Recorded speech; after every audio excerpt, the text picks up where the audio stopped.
Médias à l'occasion de la journée internationale de la fin de l'impunité pour les crimes commis contre les journalistes, l'Organisation des journalistes professionnels de Côte d'Ivoire a organisé une cérémonie émouvante pour dénoncer les violences dont sont victimes les journalistes à travers le monde.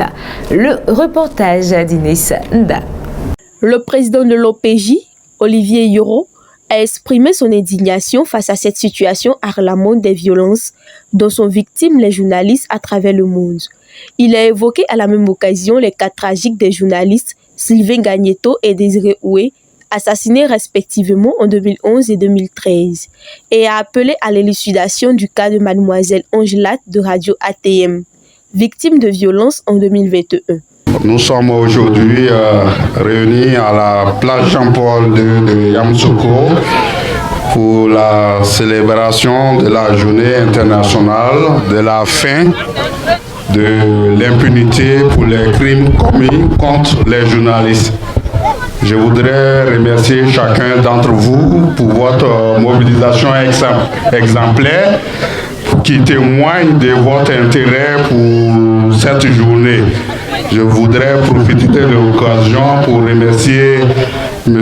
Olivier Hiro, président de l'Organisation des journalistes professionnels de Côte d'Ivoire, pour nous avoir associés à cette importante cérémonie en délocalisant cette cérémonie ici à Yamoussoukro pour démontrer encore une fois de plus que Yamoussoukro demeure la capitale politique de la Côte d'Ivoire.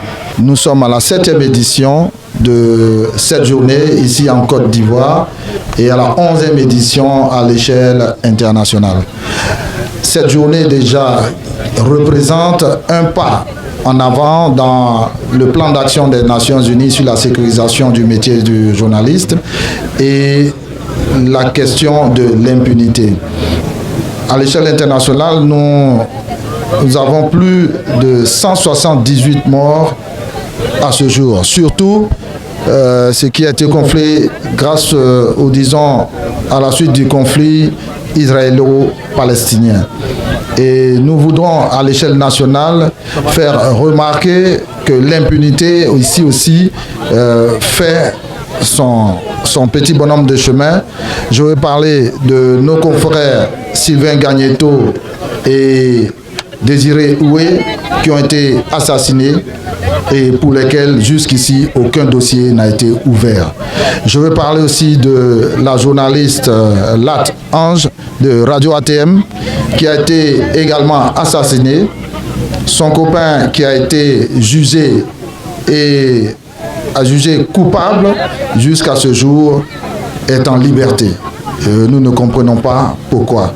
Et nous pensons que ce type d'impunité, cette situation doit être gérée et réglée par la justice ivoirienne. Pour sensibiliser le public à la protection des professionnels des médias, l'OPJ a organisé la 7e édition d'un tournoi de Maracana réunissant des équipes de journalistes et des forces de défense et de sécurité.